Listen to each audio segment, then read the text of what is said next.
Hello guys, welcome to our channel. Today we are going to discuss about the ENT rapid revision as part of our mission to 100 plus. And from tomorrow we are going to start the sure short series guys. So please do watch those videos and also read those important topics. Almost we are going to cover the 150 topics which will be going to play a major role in your examination. So let's start today's discussion on the ENT topics. Okay, so first I'm going to discuss about the ear, and in that ear we are going to start with the external ear embryology. So how the external ear is formed. So basically here you can see this is how our present external ear looks like. But what is in the embryological period? So during the embryological period there is a six hillocks. So the from the first and the second arches they are going to be formed. Okay, so how this is the tragus and this is the whole pinna, right? So how it is going to be formed? So this is the first arch and this is the second arch. So from this six hillocks of the branches is going to form this external ear. So here you can see the rest of the pinna is formed due to the second arch, and tragus and the ascending growth is formed by the first arch due to the six hillocks that is formed in the embryological period. Now here you can see this is how the outer ear, middle ear and the inner ear is divided in the ear structure. So external ear is going to important for the air conduction and the inner ear is going to produce the bone conduction, right, with the help of the this nerve. What is this nerve guys? Vestibulocochlear nerve, and cochlea is going to have the air cells which will be important for the hearing and also for the balance. So semicircular canals which is present in the inner ear is also important for the balance of our posture, right? Next, moving on to the embryological abnormalities. So what we discussed, from the pharyngeal arches, if they are erased it is going to be normal, but they are some of the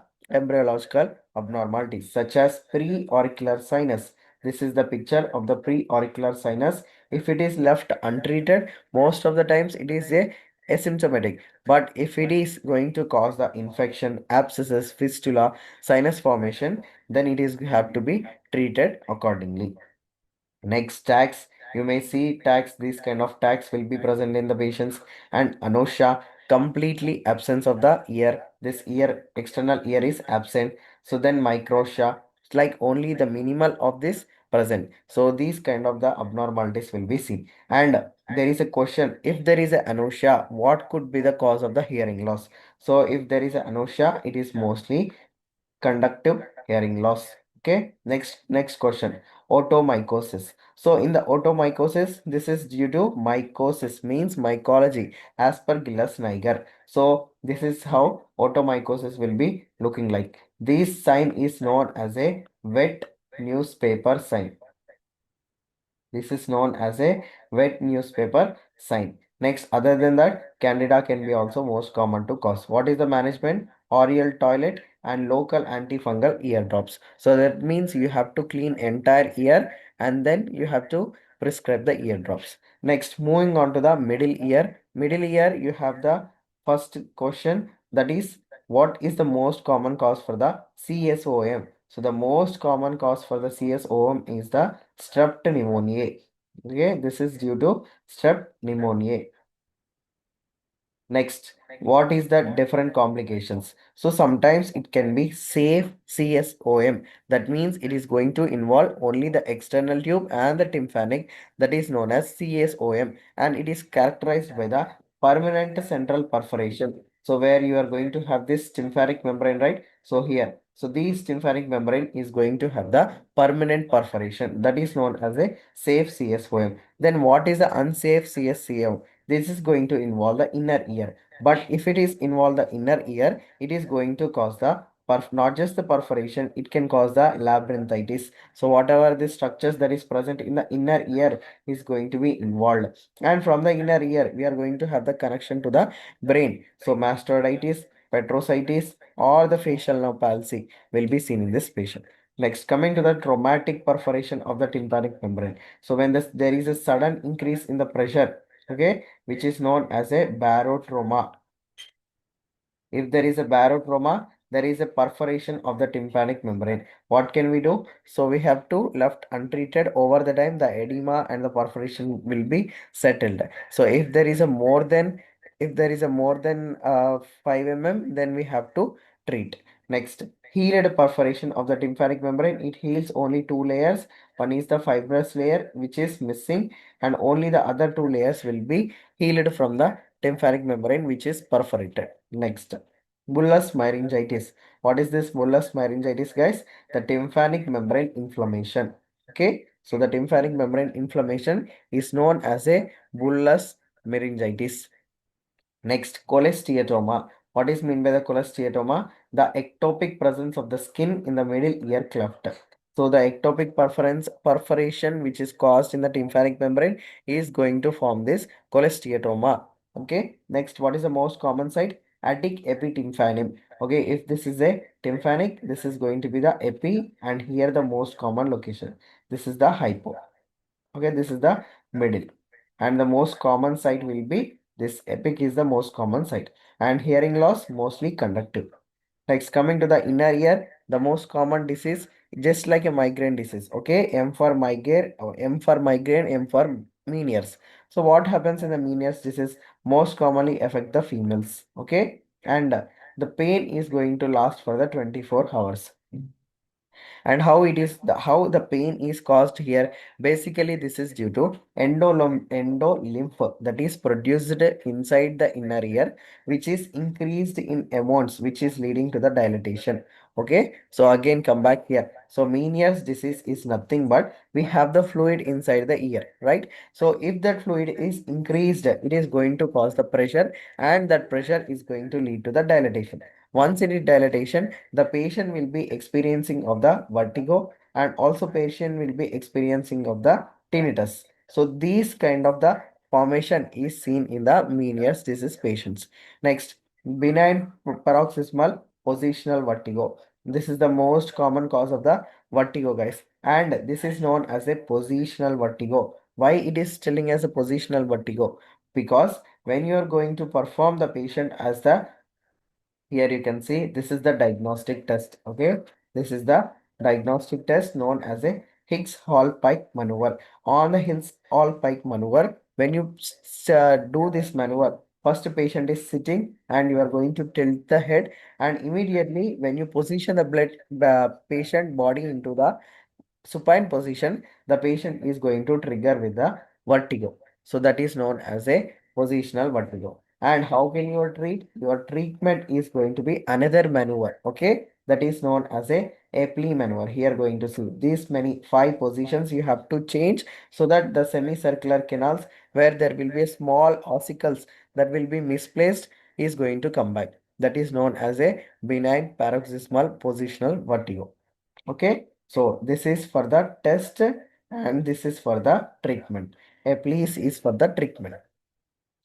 Next, otosclerosis. It is the fixation of the foot plate of the stapes into the bony labyrinth. The most common site is the anterior to the oval window. So here you can see what is the otosclerosis. So this is the footsteps goes here. So when there is a fixed between the foot plate and also here to the inside of the cochlea, so which will be going to cause the otosclerosis, right? That is the condition. And what is the most common site? Anterior to the oval window. And patient hear better in the noisy areas. This phenomena is known as a paracusis willis. And what is the most best management for this patient? Stapediotomy. Change the whatever the structure that is a bony growth, remove that, and you can do the, for that there will be a specific object that can be instrumented in the place, or you can remove completely stapedectomy. Next, coming to the hearing loss. So, in the hearing loss, what are the causes, guys? First, you have to understand conductive hearing loss and sensory neural hearing loss. Okay, so conductive hearing loss, which will be most commonly by the external ear and the middle ear, and sensory neural hearing loss is most commonly inner ear. Okay, this is the main differences that you have to understand. Now, first, vestibular schwannoma. This is the most benign, slow-growing tumor of the eighth nerve. Okay, this is the cranial nerve tumor that is known as a vestibular schwannoma. The most common site will be the inferior vestibular division of the eighth nerve.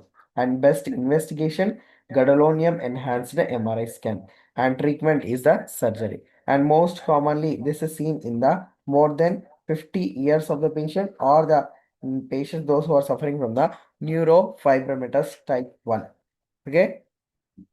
Next, moving on to the hearing test. So in the hearing test, we are going to form the tuning forks. Here you can see these are the tuning forks. How much we are going to use, guys? 512 heads we are going to use for this tuning fork. So first, we are going to perform the Rinnes and the Webers. So this is how we are going to perform the Rinnes. First, shake the tuning fork or just at your elbow, just tune the tuning fork and you are going to place it on the mastoid and then immediately opposite to the ear. That is how two sides you are going to check. So Rene's test is normal. How it is going to be normal? Air conduction will be better than the bone conduction. So this is considered as a normal. But in the patients of the sensory neural hearing loss, obviously air conduction will be normal. So Rene is positive in the SNHL, okay, sensory neural hearing loss also. Next, Weber's test. In the Weber's test, again shake the fork and place it on the forehead, okay. And how you are going to get? So Weber's test in the conductive hearing loss, it will be heard in the poor ear. Okay, Weber's test, you are actually checking for the bone, right? So those who are suffering from the air conduction problem, obviously they are going to hear in the their inside nerve is present properly, so they are going to hear that in the poor ear. That is seen in the conductive hearing loss. Okay, let's see the difference. The Rene's test is going to be in the conductive hearing loss. Bone conduction is higher than the air conduction. Whereas in the sensory neural hearing loss, air conduction is normal than the bone conduction. Weber's test, which will be heard better in the poor ear in the conductive hearing loss, and it is going to heard better in the normal ear, that is known as a sensory hearing loss. Next, absolute bone conduction equal to the examiner to those who are examining the patient, which will be equal to us. And if it is a decrease, that is seen in the sensory neural hearing loss. Next, moving on to the Gilles test. Gilles test is used for the otosclerosis, guys. Next, moving on to the audiogram.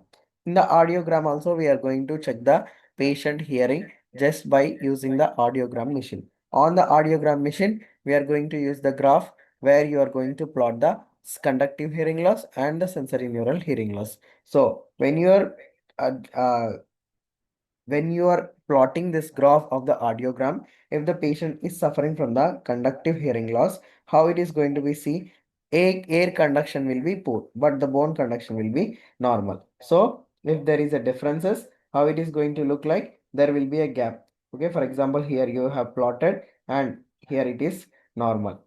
That is how there will be a gap that is present. That is known as a conductive hearing loss. Next, another thing you have to remember here, noise induced high hearing loss will be showing with a acoustic dip. Okay, at this region. Okay, at the 4000, you see sudden dip that is related to the noise induced hearing loss. Next, another picture here, there will be a dip in the, here you can see there will be a dip in the 2000 hertz, and that is seen in the patients of the Carhart notch of the otosclerosis. And next, Meniere's disease. So Meniere's disease, there will be a rising audiogram, and in the presbycusis, sloping audiogram will be seen in this patient. Okay. So again, recall this audiometry. First, noise induced. This is seen in the noise induced patients. And the 4000 tip. And next, 2000 hertz notch will be seen in the Carhart notch otosclerosis. And in the patients of the Meniere's, there will be a rising audiogram. And in the patients of the presbycusis, that is going to be seen as a down. Okay. How can you remember? Old age people, they are going to down. and Meniere's disease, obviously the fluid is raised. That's how you can remember. Next, last year the question asked on the tympanometry, guys. So you have to plot if they asked what is this type. So type A, here you can see this is the type A, which is considered as a normal. Next, type AS. Okay, type AS very down here. This one, that is the patient is suffering from the otosclerosis or the ossicular problems. Next, type AD, which is raised. Okay, type AD is raised. That means the patient again, the tympanic membrane and ossicular chain is problem. Next, type B, it is going to be flat. Here you can see this is going to be flat, and this is seen in the middle ear effusion and tympanic membrane perforation and cerumen impaction. Next, type C, completely opposite side, that is seen in the eustachian tube dysfunction or the patient with the early or the middle resolving middle ear effusion. Okay, this graph is very important. Next, coming to the hearing aids. So hearing aids, which is important for the those who are suffering from the hearing loss. So let's see the one of the examples. Hearing aid is important for the sound amplifier. Next, another one is going to be the cochlear implant. It is direct electrical stimulation to the cochlear nerve endings. So here you can see this is how we are going to place the cochlear implant. Next, auditory brainstem implant. So here you can see this is how we are going to implant inside the brainstem, and how it is going to be work, guys, with the help of the lateral recess of the fourth ventricle. Okay, so this is placed inside the brain region of the fourth ventricle. Okay, in the brain within the fourth ventricle we are going to place, and those who are having the eighth nerve dysfunction, which will be helpful. Next, bone anchored hearing aid. There will be a titanium screw which will be here. Sorry, this is the bone anchored hearing aid we are going to place. So this is placed in the skull bone and hearing aid is attached to the screw. Next, test. So this is the Bera test. What is this Bera test?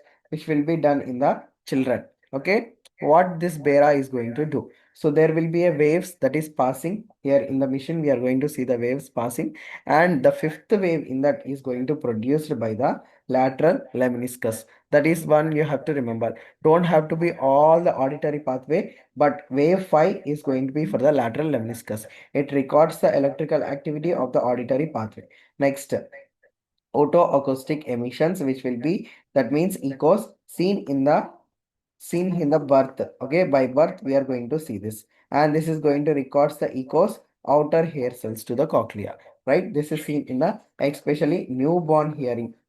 Okay, newborn hearing, we are going to see this. Let's continue the discussion of the nose and paranasal sinuses. So the external nose, there will be a four paired structures. Okay, here you can see this is the frontal process of the maxilla, upper lateral cartilages and the alar cartilages.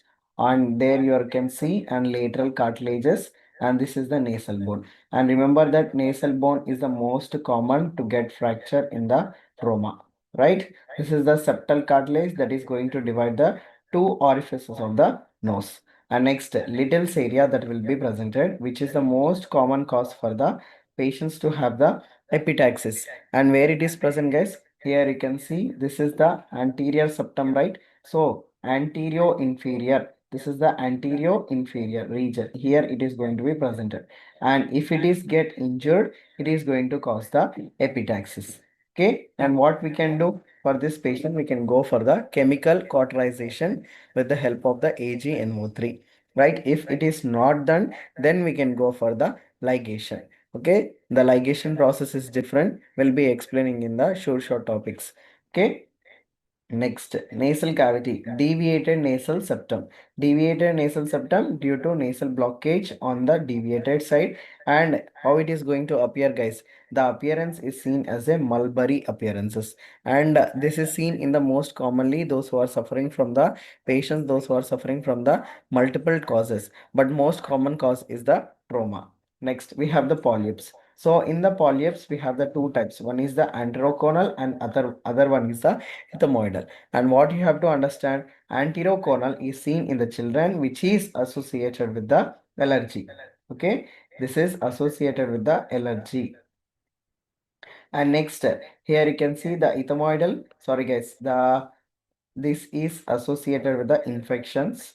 This is associated with the infection, and ethmoidal is the one which will be associated with the allergy.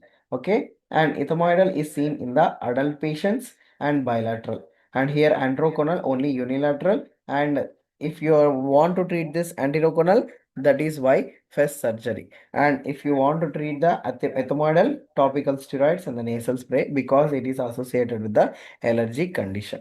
Next, rhino diseases. Here you can see rhinopyoma, which means hypertrophy of the sebaceous glands. Okay, risk factor, that is rosacea.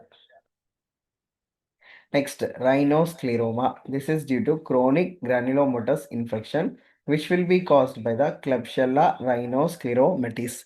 This is the cause of this rhinoscleroma. Next, rhinosporidiosis, another type of the infection associated with the protozoan, the Rhinosporidium seaberry. Nasal mass will be seen in this patient, and how it is going to look like strawberry, like that it is going to be look like.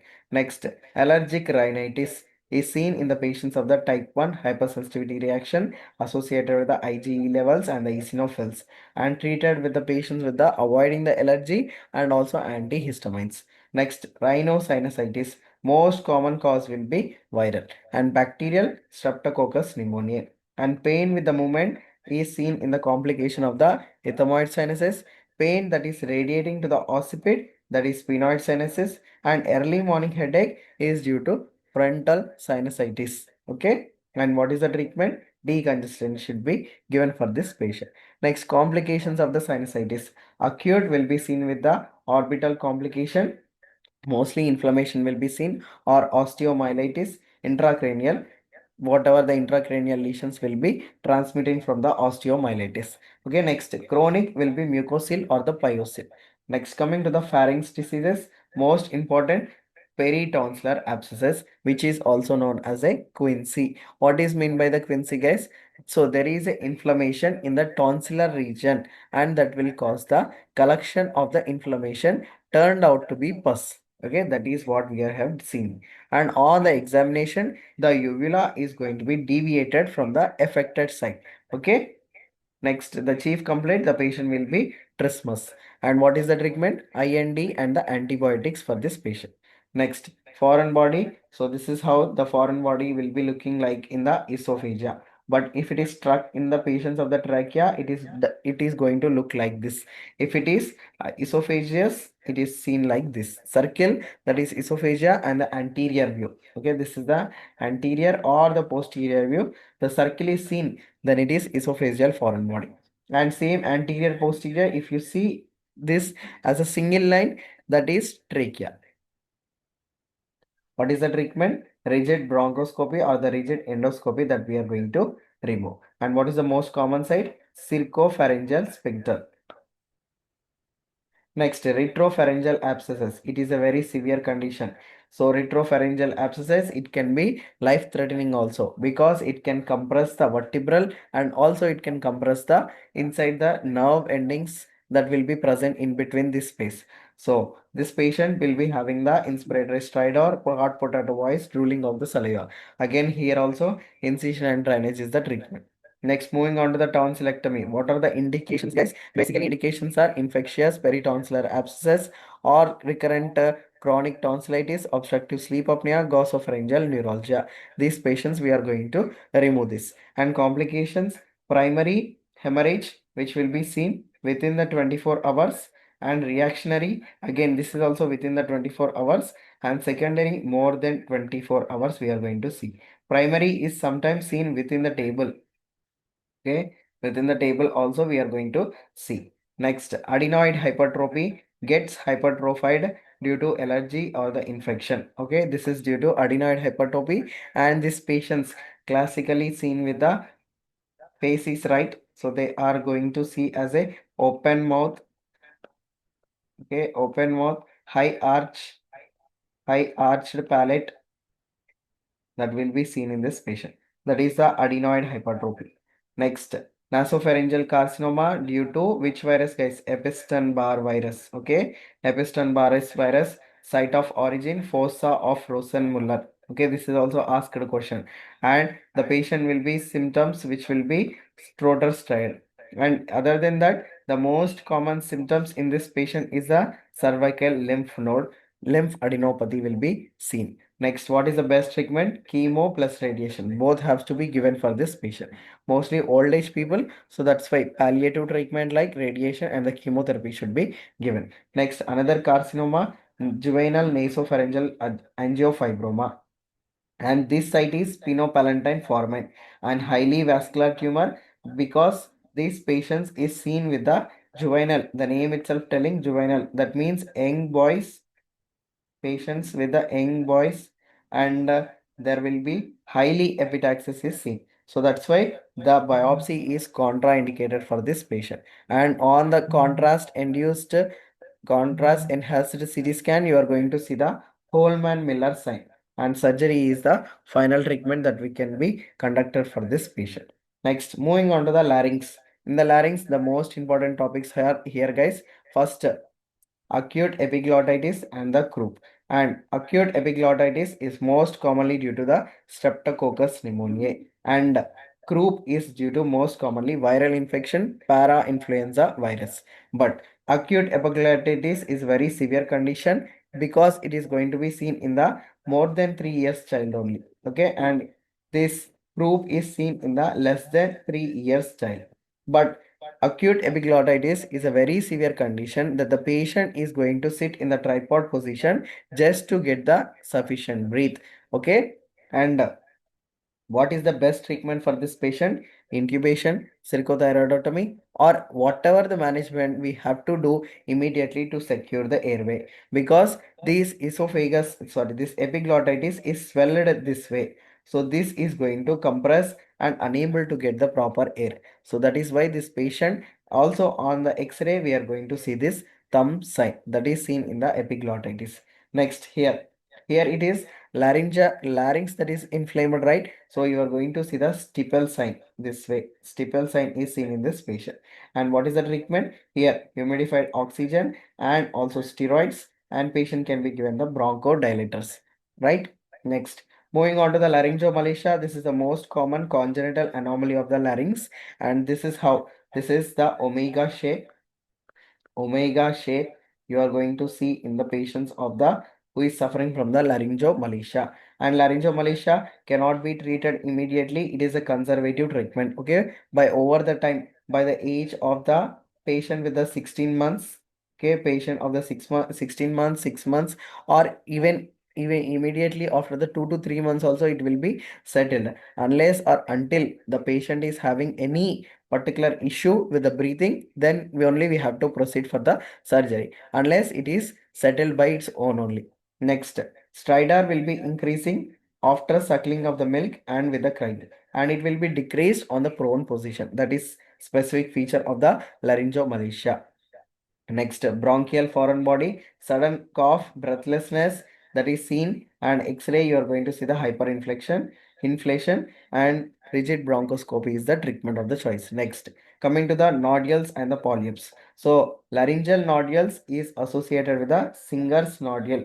Okay, and for this patient, the junction is anterior 1/3 and posterior 2/3. Here you can see this is how it is going to present it. Right, this is the nodules that we are going to see, and here polyps. Okay, same location, but it is bilateral and it is unilateral. These are the laryngeal disorders. Okay, next, coming to the Rinke's edema, most commonly dysphonia. There is a Rinke's layer that will be inflamed, and edema, there is a fluid leak is present in the spaces. So what happens? This is the most common cause associated with the smoking. Okay, smoking people. So the treatment is stripping of that vocal cord mucosa we have to do. Next, moving on to the vocal cord palsy. So the most common cause for the unilateral vocal cord palsy is idiopathic, but second most common is the thyroid surgery. Next, we have the two types, guys: bilateral abductor, bilateral adductor. Let's see first one, bilateral abductor. That means this is how they cannot going to up. Abductor position means what, guys? So this is the abductor position, but there is a palsy that is causing abduction. So this is how the vocal cords will be seen. Okay. And what happens if it is closed this way? The patient can able to speak, but it is already closed. He cannot breathe, right? So the patient will be having the problem with breathing, that is seen in the abductor palsy. Okay. So what is the thyroplasty? What we have to do? Type 2 thyroplasty after 6 months. But breathing is only not coming. Immediate tracheostomy is needed for this patient. Next, adductor palsy. So the position is like this. It cannot get into the abduction position. Abduction only it is showing the position. It cannot get back to the adduction position. So the patient cannot speak, but breathing is okay. But another risk is present with this patient is aspiration. If you just keep it open, so there is a risk of the aspiration. So this is treated with a type 1 thyroplasty. Next, what is the nerve that is damaged in the abductor palsy? Recurrent laryngeal nerve. What is the adductor palsy? External branch of the superior laryngeal nerve is damaged here. Next, last topic, guys. Laryngeal carcinoma. Seen with the patients of the smoking and alcohol most commonly. And the type of the cancer is squamous cell carcinoma. There is a three types: glottis, supraglottic, or the glottic cancer. Next, how we are going to stage this laryngeal carcinoma? T1 only one structure is involved. T2 two structures is involved. T3 vocal cords is fixed.